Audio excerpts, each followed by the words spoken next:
Las alas del sol. Un nuevo sendero que es en realidad una antigua senda.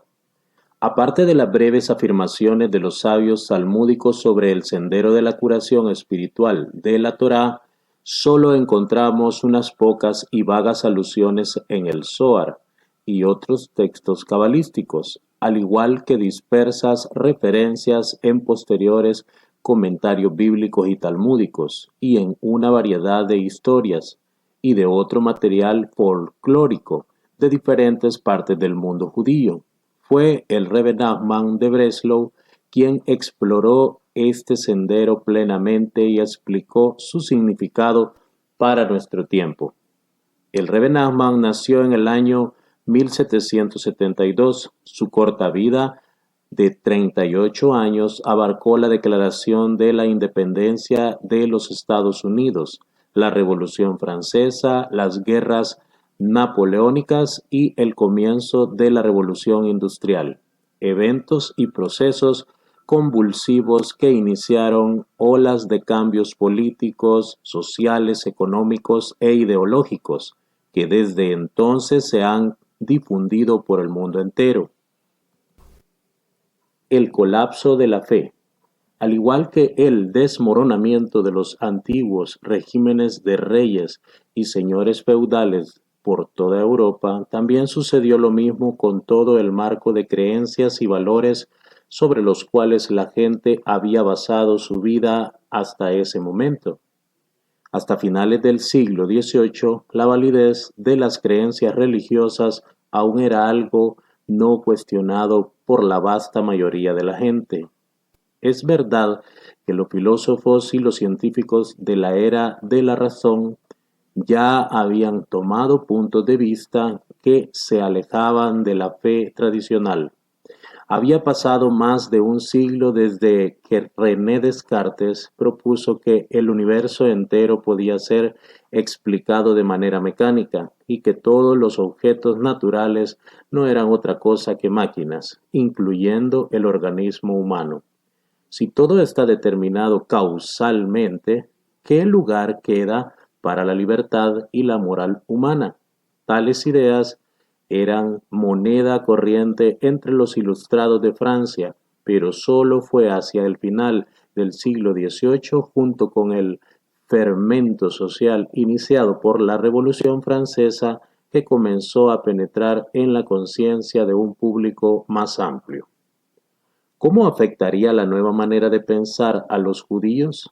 El ataque a los fundamentos del judaísmo no era algo nuevo. Los griegos, los romanos, los cristianos, los musulmanes y otros habían desafiado repetidamente la autoridad de la ley de la Torá, a la cualidad única del pacto de Dios con el pueblo judío, a la promesa de la futura redención y demás. Pero lo más importante era inducir a los judíos a abandonar su propia religión en favor de otra. A lo largo de las épocas, hubo aquellos que sucumbieron a las presiones para convertirse, pero la mayoría de los judíos se mantuvo leal a su propia fe ancestral. Lo que hacía único el desafío presentado por el nuevo punto de vista filosófico era que atacaba la creencia religiosa como tal. Si el hombre es meramente una máquina, ¿por qué debemos restringir sus necesidades naturales? ¿Qué significado tienen sus esfuerzos para elevarse a un plano espiritual que, de acuerdo a este punto de vista, no existe?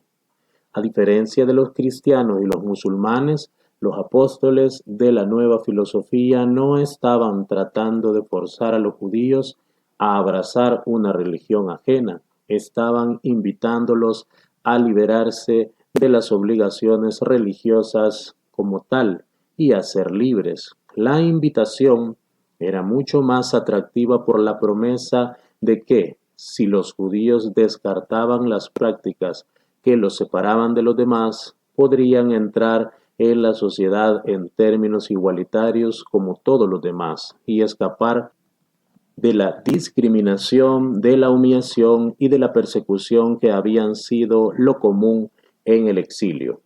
Para finales del siglo XVIII, la asimilación ya había hecho entrada entre los judíos de Francia, de Holanda, de Alemania, de Inglaterra y de América. Pero en Europa Oriental y Rusia, donde estaba concentrada la mayoría de los judíos askenazíes, la tradición aún era muy fuerte. Rumores provenientes de San Petersburgo indicaban que los gobernantes rusos, de los millones de judíos que vivían en la zona de asentamiento, no solo querían alentarlos a adoptar las vestimentas gentiles, su lenguaje y sus costumbres, sino que también tenían la intención de forzarlos a enviar a sus hijos a escuelas seculares. Sin embargo, muchos judíos no podían considerar esto como una amenaza seria. Parecía inimaginable que algo pudiera inducir a los barbados judíos de las ciudades y pueblos de la zona a abandonar las tradiciones de sus padres. Pero el Rebbe Nachman lo sabía. Una y otra vez les dijo a sus seguidores: un gran ateísmo está llegando al mundo. La figura del sofisticado en el cuento, el sofisticado y el simple, de los cuentos del Rabbi Nachman número 9, tipifica el creciente número de jóvenes intelectuales judíos que incesantemente impondrían la tendencia en sus congéneres judíos. Ellos se sentían constreñidos por la cultura tradicional de los pequeños pueblos en los cuales había crecido. Querían viajar por el mundo, Alemania, Italia, Francia, España, y explorar nuevos horizontes que parecían estar abriéndose a la ciencia, a la filosofía, a la literatura, al arte, a la música. Habiendo saboreado el fruto del árbol del conocimiento, ya no podían aceptar la simple fe religiosa con la cual habían sido alimentados en su niñez. No hay rey, declaraban, y tampoco estaban contentos con adoptar simplemente las nuevas ideas para ellos mismos. Se veían compelidos a tratar de abrirles los ojos a sus congéneres judíos y a liberarlos de las cadenas de la tradición, de modo que muchos intelectuales ateos, como los tres Maskilín, literalmente iluminados, de quienes fue amigo el Rebbe Nachman en la ciudad de Umán, apoyaron y alentaron los esfuerzos de las autoridades para introducir la educación secular obligatoria entre los judíos. El Rebbe Nachman previó que esto haría que muchos judíos quedaran cercenados de su herencia religiosa en las generaciones futuras. Para el judaísmo, la noción de que el mundo está totalmente gobernado por las leyes naturales y que los seres humanos son meramente máquinas complejas es una terrible afrenta a la dignidad del hombre, cuya creación el salmista le alaba a Dios. Tú lo has hecho poco menos que a los ángeles y lo has adornado de gloria y esplendor. Salmos 8:6. Nuestra naturaleza física nos pone por debajo de los ángeles, pero las almas que son nuestra gloria se encuentran más allá de la naturaleza y más elevadas que los ángeles, dándonos el dominio sobre ellos. Lo más importante es la fe. Toda persona debe de buscar dentro de sí misma y fortalecerse en la fe, porque hay gente que sufre de las aflicciones más terribles y el único motivo de estar enferma es debido al colapso de la fe. Nuestras almas son una parte del Dios de arriba, Job 31:2, y cada una de nuestras misbot prácticas y de nuestras buenas acciones, cada palabra de nuestras plegarias y cada uno de nuestros nobles pensamientos pone en movimiento una cadena de efectos en los mundos superiores, canalizando bendiciones y bondad hacia toda creación. Tener fe en Dios es tener fe en nosotros mismos y en el exaltado de nuestra misión. Perder la fe en Dios es perder la fe en nosotros mismos y en nuestro propósito. La vida se vuelve un sinsentido, un absurdo. El Rebbe Nachman vio el colapso de la fe como la enfermedad esencial de la época y es de hecho la causa de algunas de las más perniciosas enfermedades físicas que afligen a nuestras sociedades. Lo más importante es la fe, clamó. Toda persona debe buscar dentro de sí misma y fortalecerse en la fe, porque hay gente que sufre de las aflicciones más terribles y el único motivo de estar enferma es debido al colapso de la fe. Dice la Torá, Dios te enviará tremendas plagas, grandes y fieles plagas, grandes y fieles enfermedades. Devarim 28:59. Las plagas y las enfermedades son llamadas fieles porque llegan debido a la falta de fe. Likutei Moharán 2:5-1. El Tzadik es por lo tanto el verdadero curador, el médico del alma, quien viene a mostrarnos cómo dejar detrás nuestras dudas, confusiones, oscuridad y falta de esperanza, y a elevarnos a niveles cada vez más altos de conexión con Dios. El Tzadik busca el bien de la gente en todos los mundos y quiere que disfrute del bien en este mundo también. Tzadik número 471. Lo que incluye la salud corporal.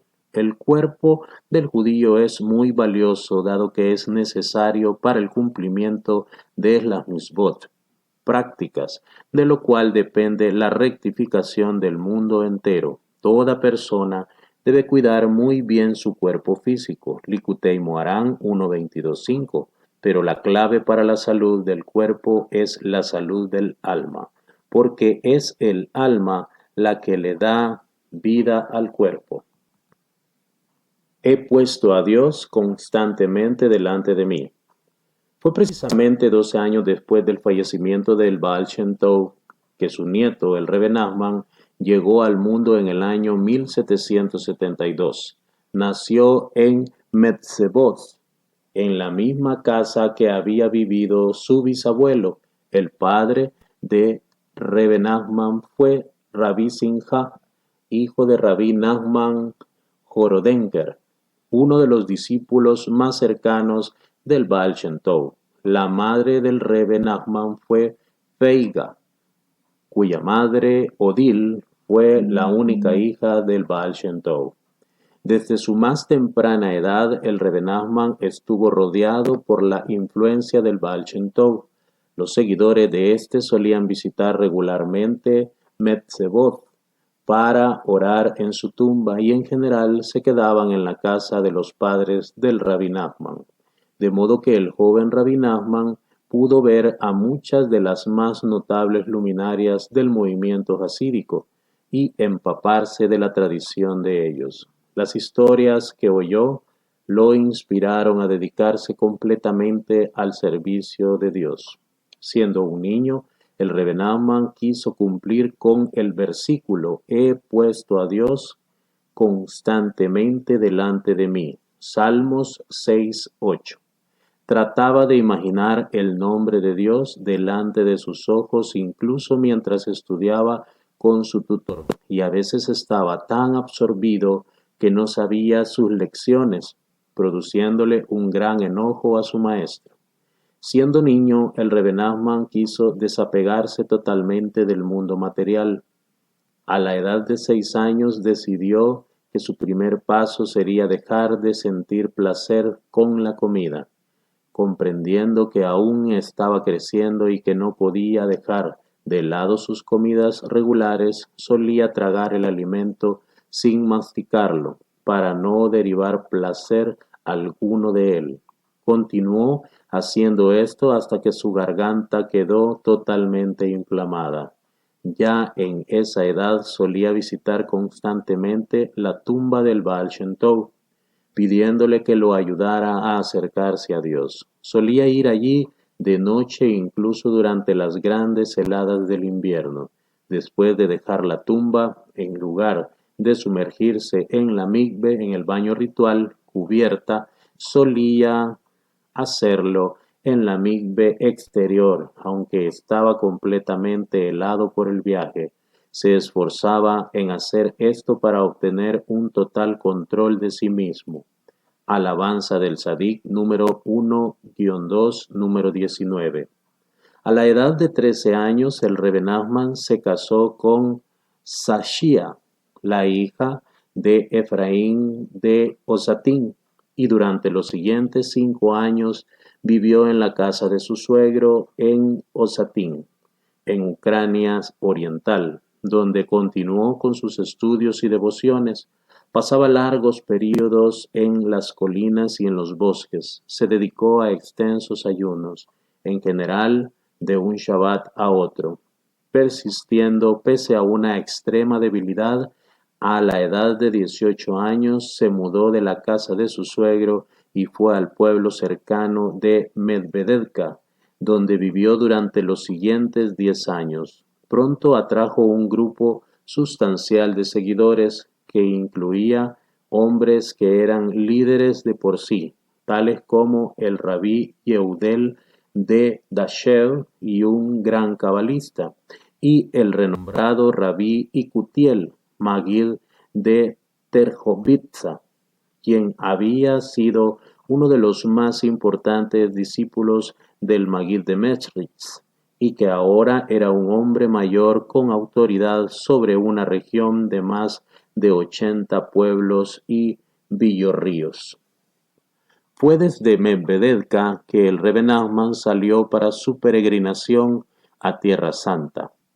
Poco después de su retorno se mudó a la cercana ciudad de Slatipolia, donde pasó lo que él describió como 2 años de infierno, debido a que, poco después de su llegada, el rabí Ariel Leib, el Zeide de Spolia, que para ese entonces era el líder jasídico más anciano, comenzó su incansable persecución del Rebbe Nachman.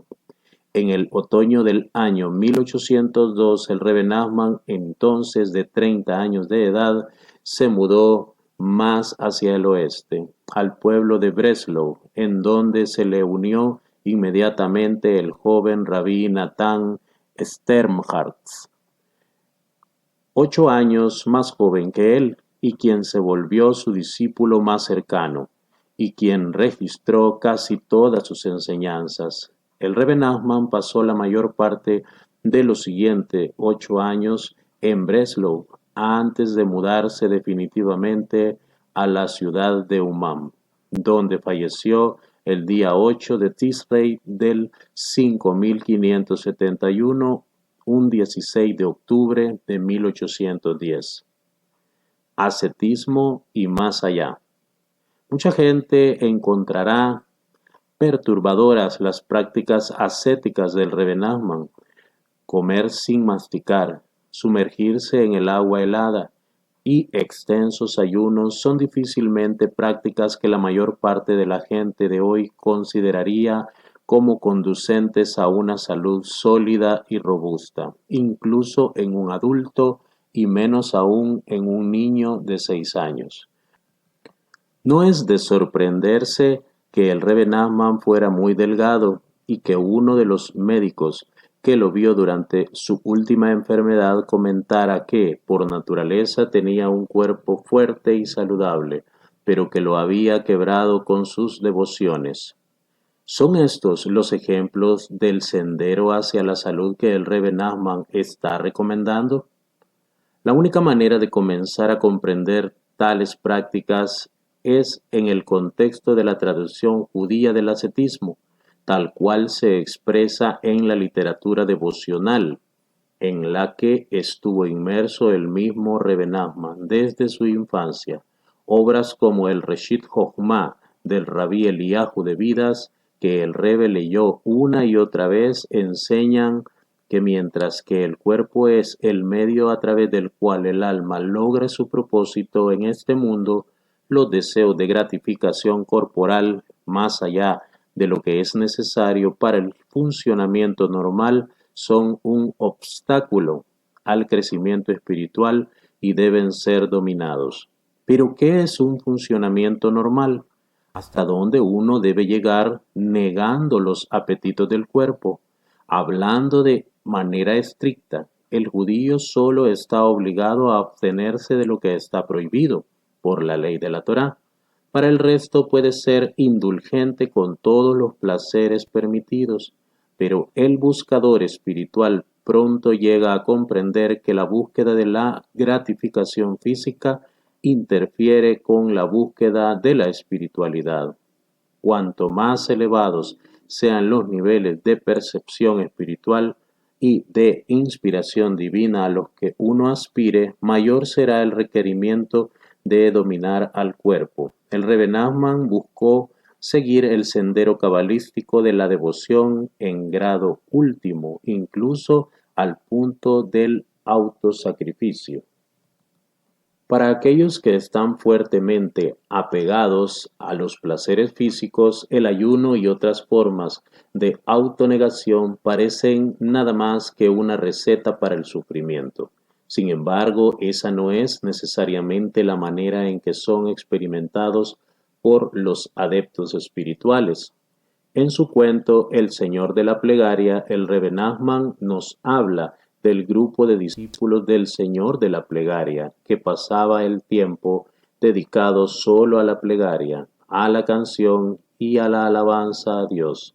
Para ellos el ayuno y la automortificación eran mejores y más valiosos que todos los disfrutes del mundo. Sentían mucho más placer en el ayuno y en la automortificación que en los placeres mundanos. Los cuentos del Rabbi Nachman número 12. Sin embargo, es verdad que para la mayor parte de la gente tales prácticas solo llevarían a la depresión. El Rebbe Nachman comprendió esto y reconociendo que, aunque el ascetismo había sido una parte integral del sendero cabalístico de la devoción, ya no era más apropiado en su época, pues la gente carecía del poder de resistencia de las generaciones anteriores. ¿Acaso ello significaba de que aquí en adelante las alturas de la devoción serían inaccesibles para todos, menos para un pequeño número de superhombres espirituales? El Rebbe Nachman estaba determinado a encontrar un nuevo sendero que llevaría a la gente a los niveles espirituales más exaltados sin el sufrimiento de onerosas mortificaciones, ayunos y demás. Esto se debió en verdad a que él demandó tanto de sí mismo, al igual que el explorador que pasa más allá de los límites conocidos para beneficiar a los demás, dijo lo siguiente: constantemente estoy trabajando para abrir un sendero en lugares que antes eran un desierto desolado. Tengo que derribar todos los obstáculos que bloquean el camino. Hay árboles gigantescos que han estado creciendo allí por miles de años. Deben ser cortados. Debo entrar y salir una y otra vez, cortando y cortando, para preparar un sendero público en el cual todos puedan andar. Sadik número 235. El sendero que el Rebbe Nachman encontró fue uno de simpleza y alegría. Les dijo a sus seguidores: los llevaré por un nuevo sendero que ningún hombre ha recorrido hasta ahora.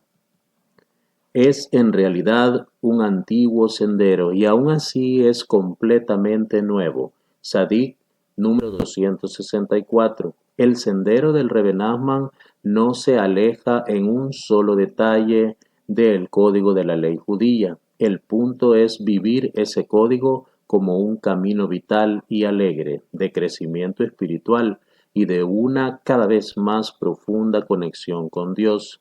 El fundamento de esa conexión es una relación simple y directa con Dios, mediante nuestras propias palabras, gemidos, clamores y canciones. La palabra hebrea para esto es hitbodedut, que significa literalmente aislarse, significa separarse de otra gente y de las actividades por periodos regulares de meditación, de introspección y de plegaria privada. El Hitbodedut es el nivel más elevado de todos. Es más grande que todo lo demás. Debes disponer de una hora o más para aislarte en alguna habitación o en el campo y expresar tus pensamientos y sentimientos ante Dios. Clama a Dios con toda clase de argumentos y de palabras cariñosas. Ruégale que te lleve a servirlo en verdad. Esta conversación debe de ser en tu idioma nativo. Derrama todo tu corazón ante Dios, incluyendo tus remordimientos y contrición por el pasado y tu anhelo de acercarte más en el futuro. Cada persona de acuerdo a su nivel. Asegúrate de hacer de esto una práctica regular durante una hora cada día. Luego deberás estar alegre el resto del día. Esta es la mejor manera de acercarse a Dios, pues incluye a todo lo demás. No importa lo que falte en tu vida espiritual, aunque te sientas totalmente alejado de Dios, habla sobre ello y pide a Dios que te ayude. Muchos grandes y conocidos tzadikim han dicho que solo alcanzaron sus niveles a través de esta práctica. Toda persona inteligente puede ver el supremo valor del Hitbodedut. Es algo que todos pueden practicar, desde el más pequeño hasta el más grande. Todos pueden hablarle a Dios y así alcanzar los niveles más elevados. Likutei Moharan 2.25. El Rebbe Nachman les dijo a sus seguidores que no debían ayunar. Es verdad que el cuerpo es denso, fuerte y avasallante, y un formidable obstáculo a la espiritualidad, pero en lugar de debilitarlo con el ayuno y la automortificación, debían controlarlo con palabras sagradas. El mismo Rebbe Nachman dijo: si hubiera comprendido el poder del Hitbodedut al comienzo de mi vida, nunca habría desgastado mi cuerpo a través del ayuno. El cuerpo es una herramienta demasiado importante en el servicio a Dios como para someterlo a una disciplina tan extenuante. Haciéndose responsable, el hasidismo volvió a colocar al frente del judaísmo el concepto del tzadik como un líder espiritual que guía al pueblo, curando las enfermedades de sus almas e inspirándolo al servicio de Dios. Era una idea antigua. Después del éxodo de Egipto, el pueblo judío creyó en Dios y en Moshe, su siervo, Shemot 14:31. Desde ese tiempo, cada época ha tenido sus líderes. Cuando los sabios enseñan que uno debe someterse al maestro, Pirkei Avot 1:6, está claro que ello hace referencia a algo más que un profesor del cual uno puede obtener información, sino más bien a un individuo santo cuya conducta y comportamiento sirven como un ejemplo inspirador de la Torá, viva, incluso en sus actividades personales más íntimas. Berajot 62a. El Baal Shem Tov y sus discípulos fueron figuras carismáticas que galvanizaron comunidades enteras hacia un nuevo fervor religioso. Pero para la época del Rebbe Nachman, la pasión del movimiento hasídico se había enfriado en parte. Los notables líderes de las primeras y segundas generaciones eran en general seguidos por hijos y nietos de menor calibre, quienes tendían a institucionalizar la práctica hasídica, mientras que los adherentes originales del Baal Shem Tov se habían vuelto a él buscando una inspiración que los llevara a mayores alturas y logros espirituales. Más y más gente miraba ahora a sus rebes, esperando soluciones rápidas y milagrosas a problemas financieros, de salud y demás. Si bien era profundamente respetuoso de los destacados líderes hasídicos de su época, el Rebbe Nachman era mordazmente crítico de los rebes milagrosos o falsos líderes, como él los llamaba. el mismo no era convencional en grado extremo. Rechazaba los modales de las cortes jasídicas, salía sin un séquito y en general viajaba de incógnito. La gente venía a verlo para que intercediera por sus hijos, para curación, sustento, etc. Y él ciertamente tenía el poder de hacer esos milagros. Sin embargo, para el Rebbe Nachman el verdadero milagro tiene lugar cuando la persona se despierta espiritualmente y trabaja para desarrollar sus propios poderes latentes.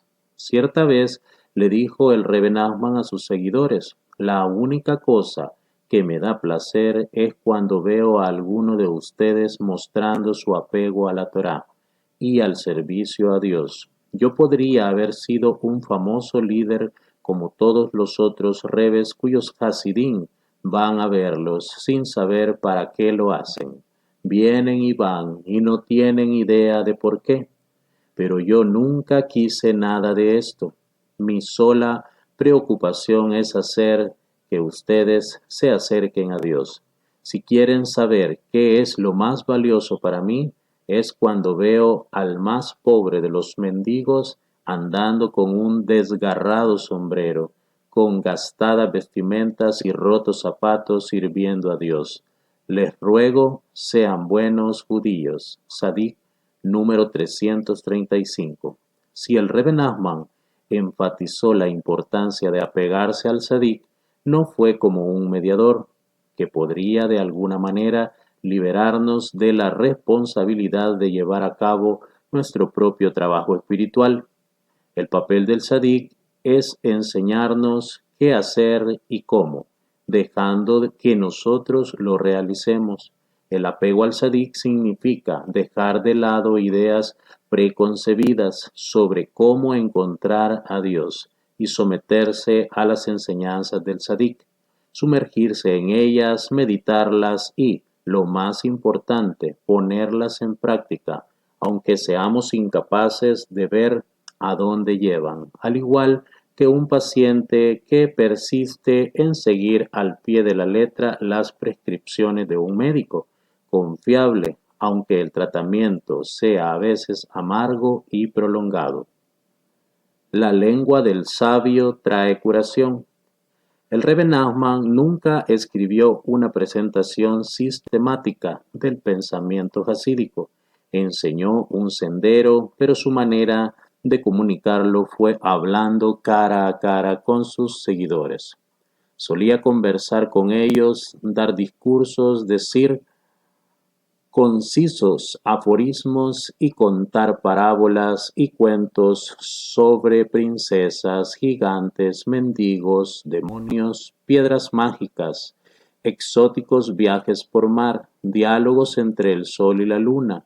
Sus conversaciones informales, plenas de agudas imágenes, brillantes, juegos de palabras, novedosas perspectivas sobre ideas familiares y una devastadora honestidad, se centraban especialmente en el aspecto práctico de cómo llevar a cabo la plegaria, la meditación, la fe, la alegría, la celebración del Shabbat y de las festividades y muchos otros temas.